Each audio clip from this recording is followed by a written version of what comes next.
All right, good afternoon, everybody. We got Chip here with us. Thanks for having me. Yeah, absolutely. Excited to talk construction a little bit with you. So tell us about your start in construction and how long you've been in the industry. So I got started right out of college. That had been probably around 2000, 2001. Started out as just a part-time gig, just working for a guy, literally cleaning up jobs. Oh, nice. And fell in love with it. I grew up on a farm. I'd been around construction. My dad was in lumber sales business for decades, so I had a pretty good understanding. And like I said, I fell in love with it, and that's been 23 years ago.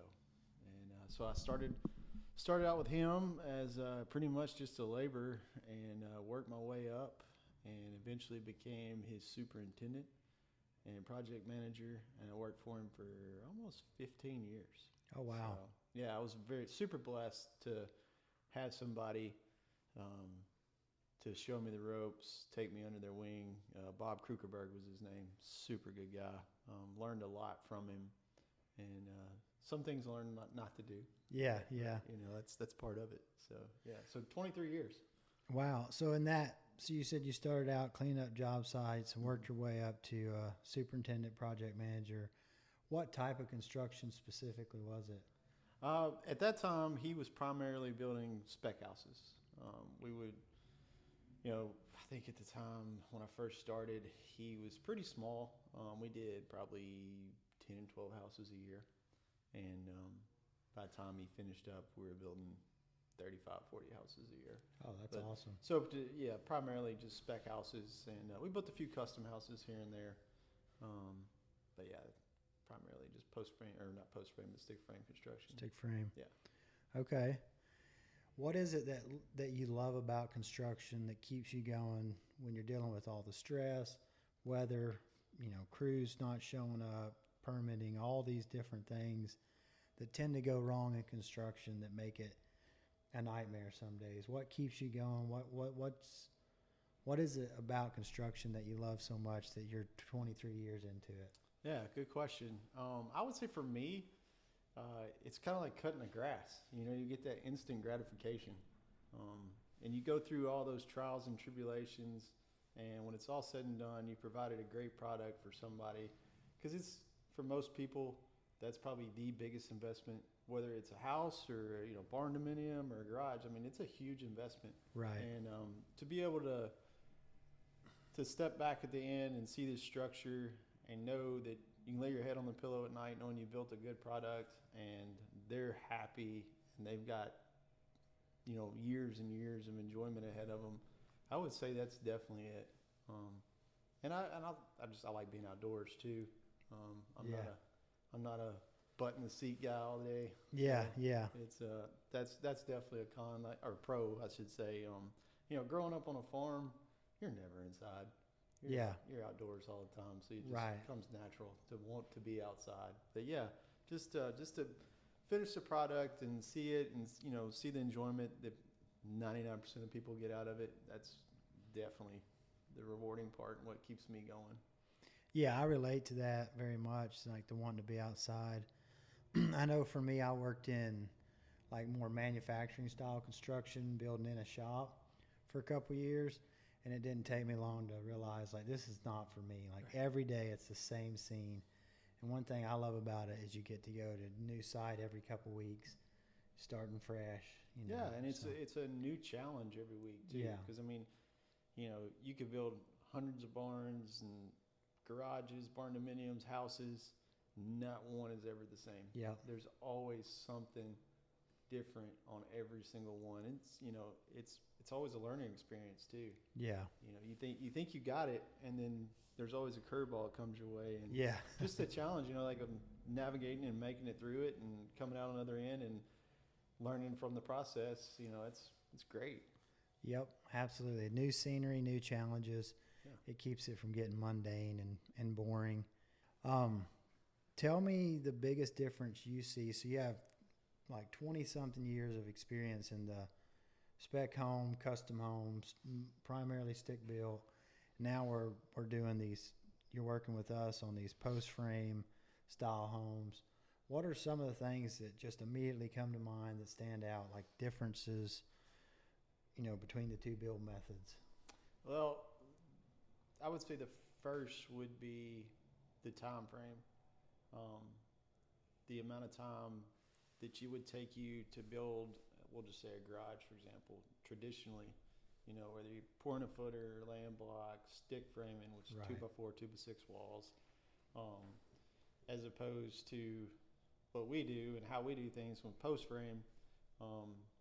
The time frame is ridiculous, and you're dealing with one person who's going to do all of our stuff. And if you do it traditionally, then you're more likely you're dealing with 3 or 4 different subcontractors. Right. And so, Right. not just how long it takes for them to do it, but you're also dealing with their schedules and so on and so forth. It's just, it literally shaves weeks and months off the build. Yeah. Can you speak a little bit too, like you mentioned a garage? I didn't even think of that. I tend to think along the lines of homes, but that's a really good point. I've been doing this for about 10 years now. Can you talk to, like, I've seen a lot, the cost difference between a conventional built garage, brick facade, shingle roof, all that with a foundation versus what we do. Like, can you talk to that a little bit? Yeah.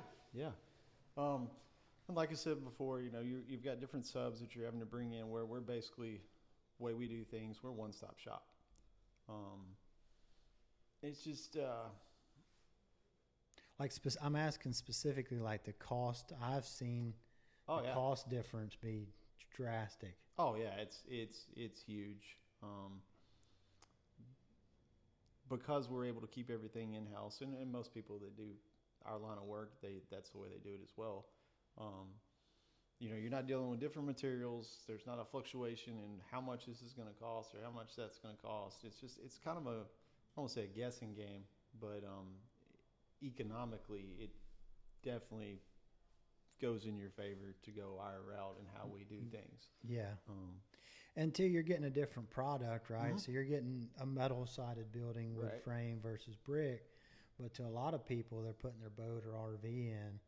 They don't want to spend, $50 to $75 a square foot for a garage. We can come in a lot of times and build them something for $35 a square foot or Right. whatever, just ballpark. Right. So it's a huge savings. Huge so. savings, and time is money too. Yeah. And the sooner we get you into the building, the better you're gonna be, because people are storing stuff and trying to work around things like that. So if you factor that in as well, it's kind of a no-brainer. Yeah. Yeah, like you said, a boat or RV, we can get you in, get it out of the weather quicker. Right. Typically speaking. We'll say roughly 3 to 4 weeks. You're storing your boat, RV, whatever inside that garage, or whatever it may be. 3 to 4 weeks. Traditional construction method, you're looking at studs at that point. So it definitely speeds the process up and saves you money. Yeah. So that's kind of around the garage. What have you seen from your experience stick building houses, kind of time frame, pros and cons of both, like time frame, and then also like the differences you see in a barndominium versus a conventional home? What comes to mind? The flexibility of doing post frame. 99% of the time we have a trussed roof.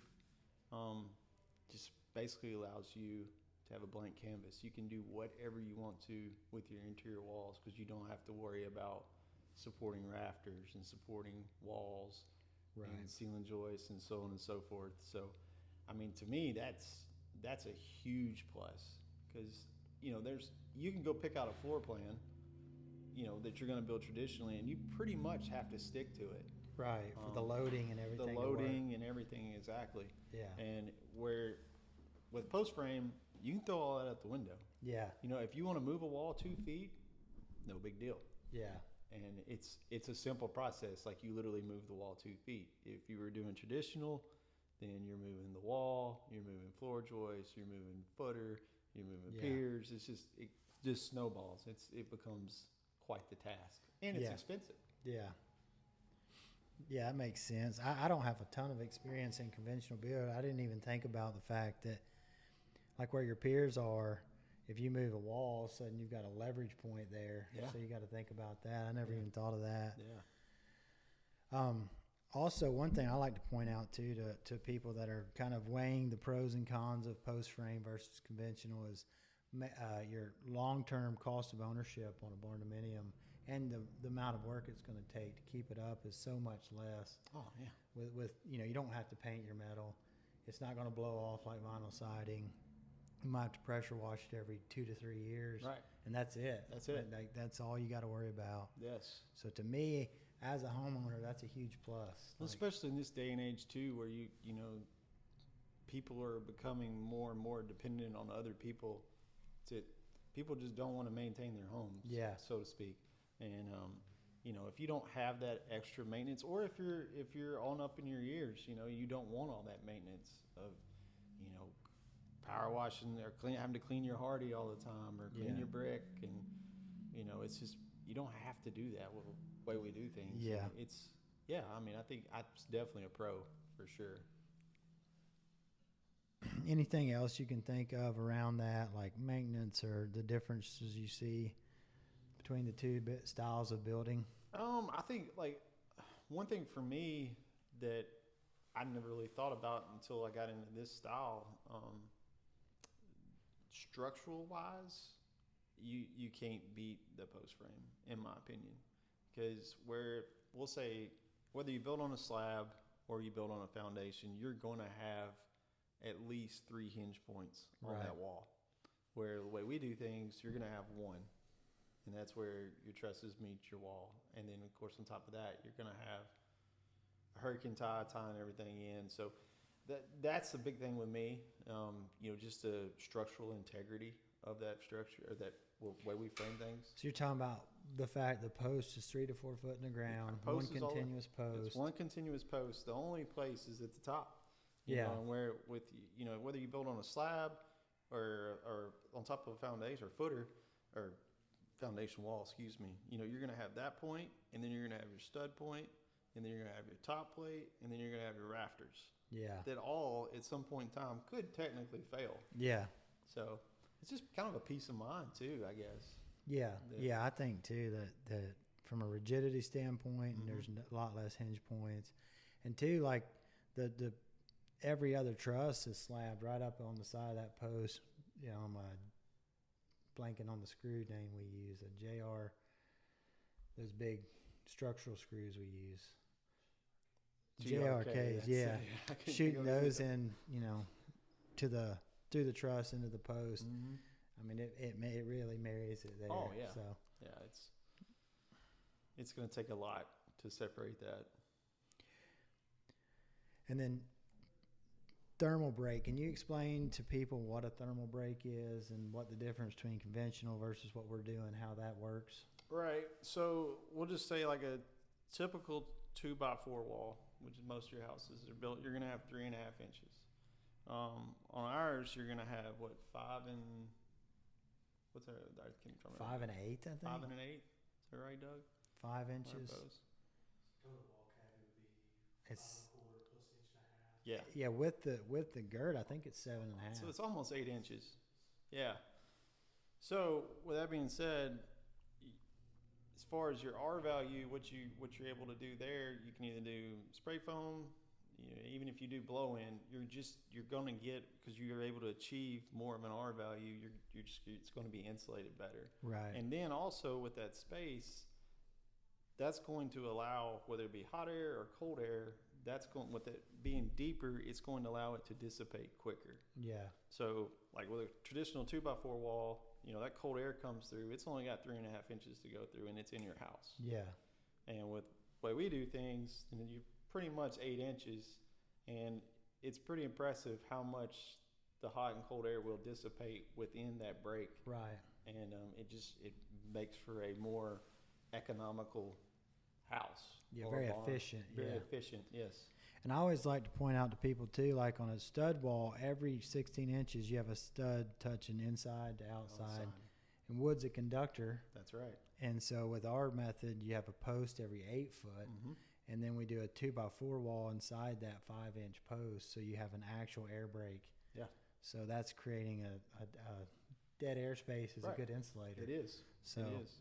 Yes, it's no comparison. yeah, I would love to see the two compared, like, same size unit, same size building and all that. I would love to see the bills, like how they compare. yeah, It would be interesting to just to know. yeah. I think it would be I think it would surprise most people how much more efficient, if built correctly, these builds are. Oh yeah.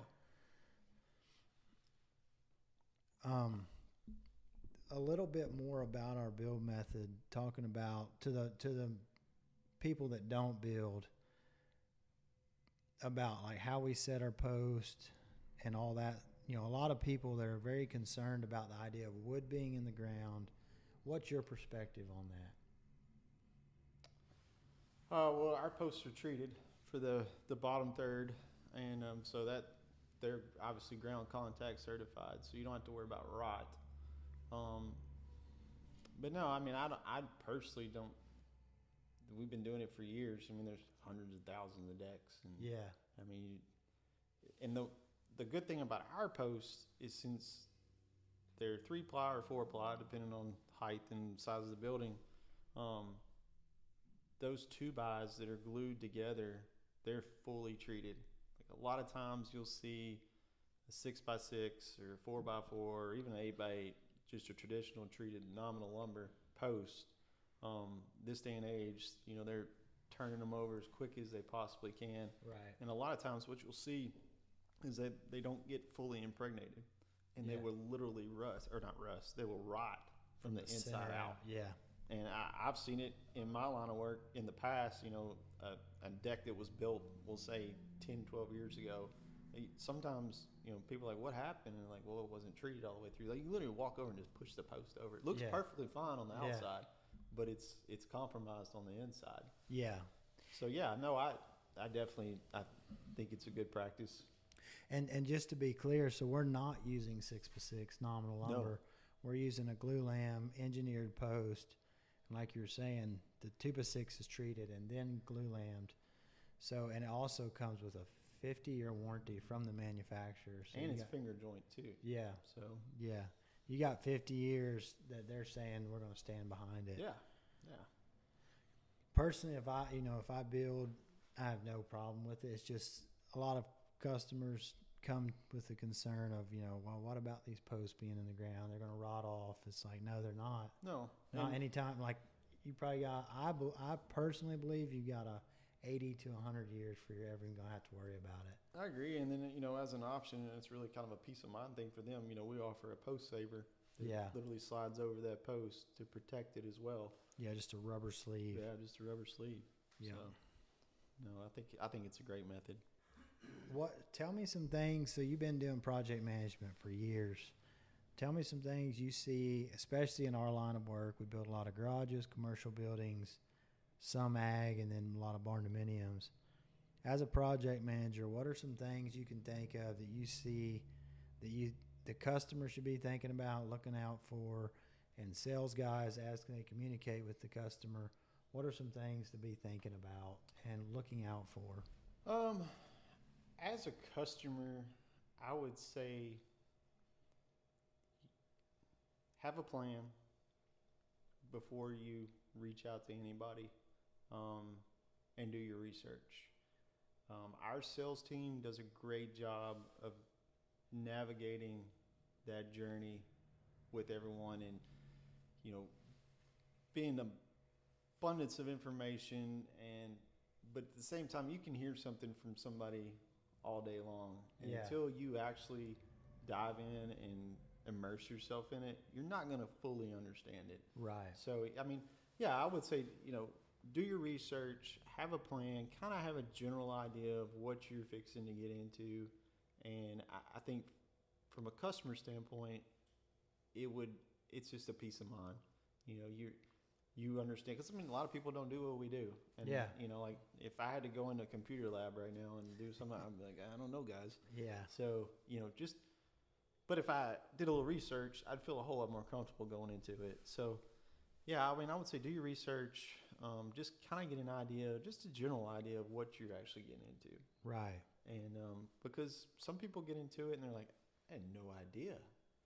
And, to us, it's every day. And you have to take into consideration, well, they never do this. Yeah. So, yeah. Yeah, it's very easy as someone in the industry to just talk, the lingo, if you will, to the customer and assume they know what you're Right. talking about.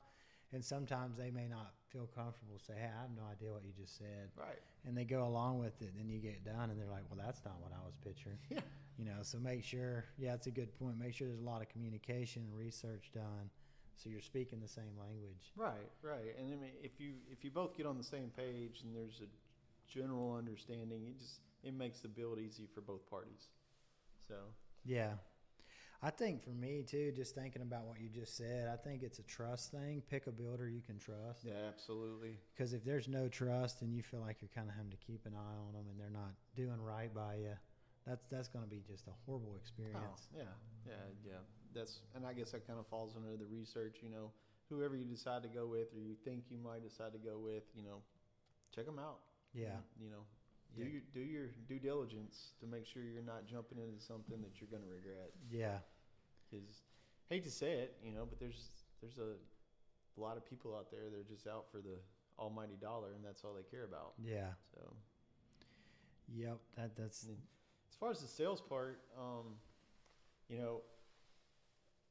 I would say everything looks good on paper, but when you get in the real world, Yeah. it's totally different. Yeah. Just know your product, know the application of the product before, you promise this or promise that, oh, yeah, we can do this, we can do that. You got to know what you're talking about. Yeah. And like I said, we deal with it all the time, especially, now that we're getting more into turnkey and getting into that avenue. It's, it may look great, but when you actually get in there and get ready going, they're like, oh, I don't like that at all. Yeah. And you're like, yeah.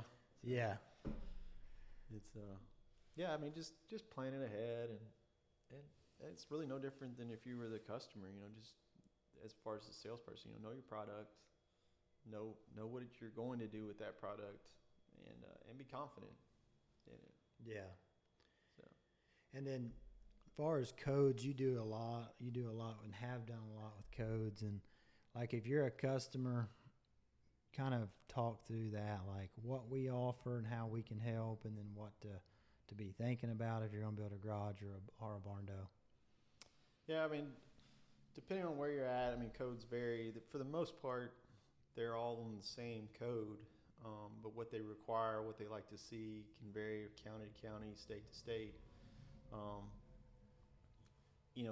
The permitting process, I'm going to show my age, I guess, but 20 years ago, you showed up and you basically sketched a drawing on a piece of paper and handed them a check, and they're like, okay, you're good to go. Yeah. And now there's just a whole lot more. I mean, groundwater control is a huge thing now, whether it be with your septic or runoff or whatever. Most counties, states, they're going to require something along that aspect, like where your septic system actually is, where you want to build, what you can do as far as sizing and so on and so forth. So real quick, like for someone that don't know, what is groundwater control? Kind of break it down into. So they basically handle anything that's going to end up in the ground, whether it be rainwater, wastewater, whatever it may be. Primarily when you deal with groundwater control, it has to do with your septic system.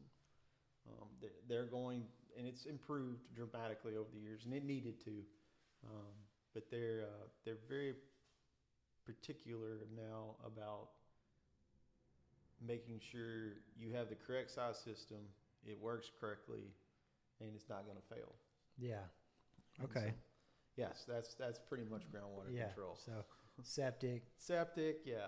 And then does that not apply to, like, if you're doing excavation, you can't, water retention's part of it, right? Mm-hmm. So if you're directing a lot more water at your neighbor's yard, they're obviously going to be upset. Right. So you got to keep that in mind, and You they gotta kind keep that in of mind. regulate that. Right. Yeah. And you've got to be careful too. Like, if there's a creek or a lake or a pond, or you can't dump dirt and silt and whatever in there too. It's it's a good thing. Yeah, it is. For sure. Protects our drinking water Exactly. ultimately. Yeah. Exactly. Yeah. But it's definitely improved over, I would say, the last 10 years dramatically. It used to was not an issue. They just dealt with it after the fact. Yeah. And now that we're Yeah. more proactive. So. Yeah. And then, like you said, so we primarily build in Kentucky and Tennessee. So keep in mind, we're talking about it. That's what we're talking about. Right. But building codes are I'm saying that for our listeners, but for building codes, what are some other things like to think about as far as codes, stamp plans, that type of thing? Can you talk a little bit about primary residence there being there before a garage and some of that stuff we run into? Yeah. So like if you already live at if it's a primary residence and you want to, let's say you just want to put a garage, they're going to want to see where you're going to locate the garage on the property, and then they're going to take into consideration where your septic tank is. If you have septic, if you have city sewer, it's not an issue usually. Right. They want to look at your setbacks. Most places, I would say probably 90%, you're going to have to be 10 feet off your side property lines, usually 10 feet off the back. And if you're in a subdivision, you're going to have a minimum setback that's set for that subdivision. It could be 25 feet, could be 30, could be 10. Yeah. Just depending on it. If you're in a more rural area, usually your setback off the front is going to be determined by road frontage right away. Like TDOT in Tennessee. Right. Yeah. Your Department of Transportation is going to Yeah. determine that. And then a lot of places too, they want the building to be either even with the front of the house or behind the house. There's not many places that you can pop a garage in your front yard. Yeah. So. Yeah. Makes sense. Yeah.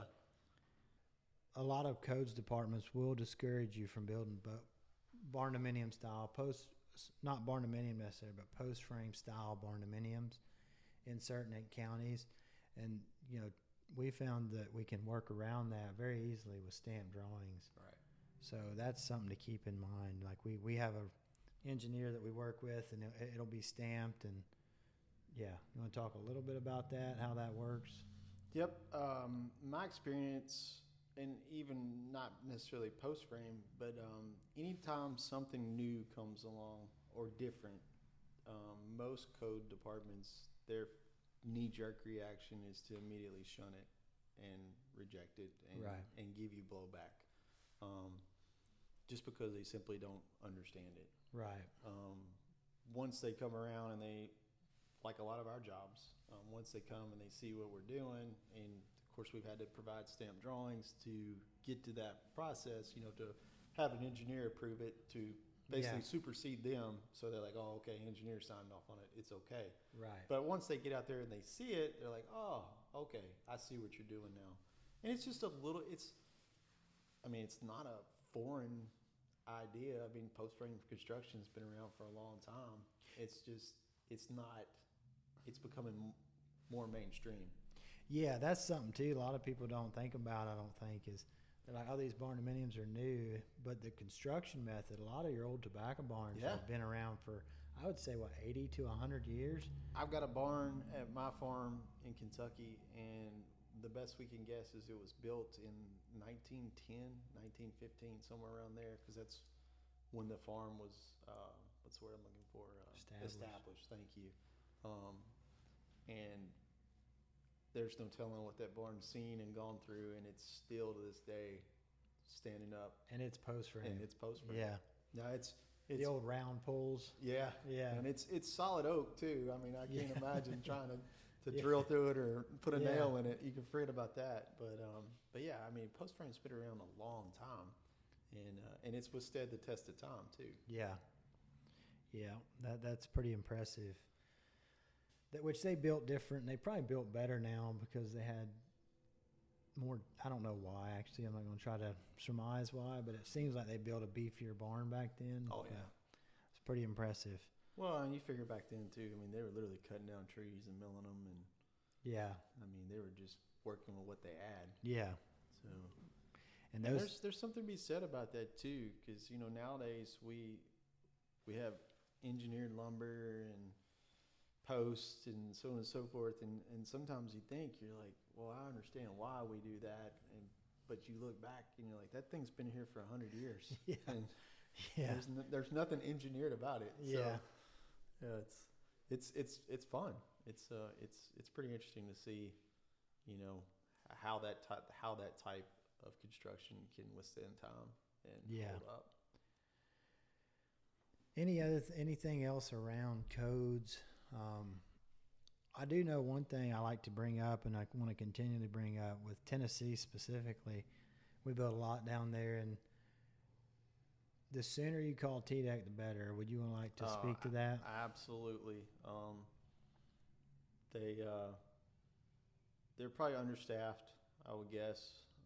But yes, you call them as soon as possible. You hear the word T come out of TDEC, you need to call. Yeah. They have a lot on their plate, and they're typically 6 to 8 weeks before they even really get to you. And then after that, it's, as far as it has to go through an approval process and a review process, and it's just a lengthy process. And I mean, I understand why they do it and how they do it. It's just like you said, it's one of those things. If you find out that you're going to have to go through them, make that phone call. Yeah, because we get a lot of people, they buy the land and they've had it for a while, and they're like, we want to build, we're ready to build. Like, they got funding and everything. And then you got to get TDEC involved, and now it's 8 weeks before we can do anything. Right. You cannot touch it. You can't do anything because you got to get your site map for your sewer and all that. Mm-hmm. One other question before we wrap it up here, and I want to, this is something I'm learning about, and I love to hear other people's perspective on it. So I get people asking, I know the sales guys get people asking, what if it don't perk? I personally have never seen a lot not perk, and I have a limited understanding of septic. I've never done it, but I understand a little bit about it. Can you speak to that? Have you ever seen one not perk, and if so, why? I've never not seen one not perk.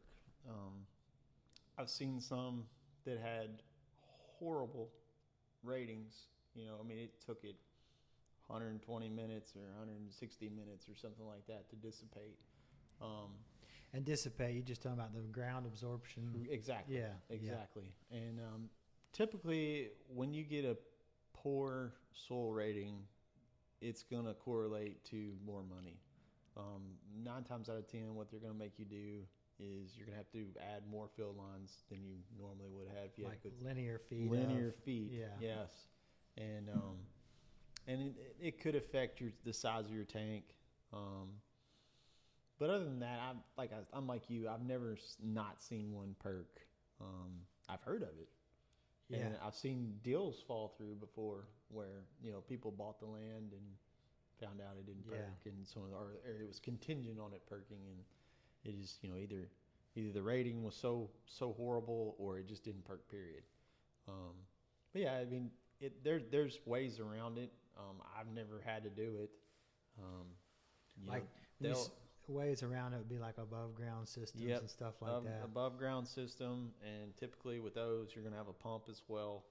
And the pumps, I mean, they're used a lot, and they tend to not last more years. than 2 or 3 years. Yeah, it's not ideal. It's not ideal. It ends up being pretty costly through the life of the system. Yeah, it's not a good scenario to get into. Yeah. But like I said, it's Kentucky and Tennessee primarily. We don't have that issue. Yeah. So, and could it not be an issue too of instead of having say 200 feet of lateral line, you might need 400? yes, And that's the main difference. it is. And I guess I misspoke. Because you could get into, and I've had it happen once before where it had a horrible rating. And because of the amount of linear feet that they had to add to the field line, just literally ran out of room. The lot wasn't big enough. The lot was not okay. big enough. That makes sense. They ended up having to basically buy like a 1/4 acre off of their neighbor just to run their septic lines. Oh, that makes sense. And so, yeah, I guess I should say I've seen that kind of hold it up before. But as far as like not like no septic at all. I've never seen that. Yeah. So I know like up north, I think like Illinois, Indiana, they have a huge problem up there with it. They do like retention ponds, and Yeah. it's Different soil, right? different soil. Yep. Yeah. That brings me to one other thing. So like, you really can't build a barndominium on less than an acre, in my opinion. Right. Do you agree with that? I do. I think you need a minimum of 2 acres. I agree. To even attempt to build a barndominium. I do. They don't fit in subdivisions necessarily. They don't. And you know, That's just my opinion, but well, yeah, and I agree. I mean, I'm not even saying an it can't acre be is done. not that big. Yeah. You know, Yeah. it's, you know, on paper it's like, oh, it's huge, but I mean, with 2 acres, I would agree with you 100%. It allows you more flexibility as far as placement of your barndo, and if you are on the septic system, it, you know, allows you more options there too. So you're not stuck with sticking your brand new barndo in the corner of a 1 acre lot, you Yeah. know, and Up by the road. up Yeah. by the road, and everything else is, you know, that's your septic area or whatever it may be. So yeah, definitely, I would say at least 2 acres. And there's some places, and it's becoming more and more popular. I know Williamson County, which is right outside of Nashville. If you don't, they require for a septic you have a minimum of 5 acres. Oh wow. So, and I would see that coming. Kind more- of across Tennessee. Yeah, Yeah. it's gonna happen. So Well, another reason I say that about the acre is we do a lot of our own site prep, and it's not like a conventional build where you put 3 courses of block here and 9 here if you need to. Like, you Mhm. really need a level pad to do the concrete floor. So if you got an acre and you cut a bank in here and you have a bank there, your entire property will be house and banks. You won't have any yard. no, not at So- all. Unless if it's a really flat 1 acre lot, it might work, It might, but still not ideal for what No. we do. it's not. Not saying it can't be done. It's just not No, ideal. I would say if you're, you know, researching and looking into, you know, possibly building a barndo, I would definitely make sure you had at least 2 acres. Yeah, and like the more unregulated counties are where you see people save a lot of money building barndos. In my opinion, like you go to Stewart County and places like that in Tennessee, you can save a lot of money because it's electrical permit and sewer. Yep, that's and that's it. That's it. Yeah. Yep. We still build the same building, but it's just so much less headache. Oh, it is. So It is. It's faster. Too. yeah, nothing to hold you up. Yeah. Yeah, it's definitely faster. You're not because I mean typically if it's in a county where they require, let's say, a slab inspection, you know, instead of your concrete man showing up in a county that doesn't have that inspection, I mean he's going to show up, prep, pour, be gone that day. Yeah, If it requires an inspection, then he's going to show up, prep, wait a day for an inspection, and then line up his concrete. So it adds some time to the project, which is Yeah. fine. And but like you said too, and I guess for our customers or people interested, you know, we treat each building the same. You know, we even if it's not required in that county, like we put remesh concrete wire in all and of our everything. slabs. Yeah, I mean, it's not required in those counties, but we still do it. but it just makes such a stronger pad. Oh, yeah. yeah, It's no comparison. yeah. Well, I don't have anything else. If you don't, Chip, I appreciate you coming on No, today. thanks for having me, And, man. I enjoyed think it. I learned some stuff today. So I appreciate it. the wisdom shines through. So Oh. appreciate it, man. Thank you. I think that went pretty good.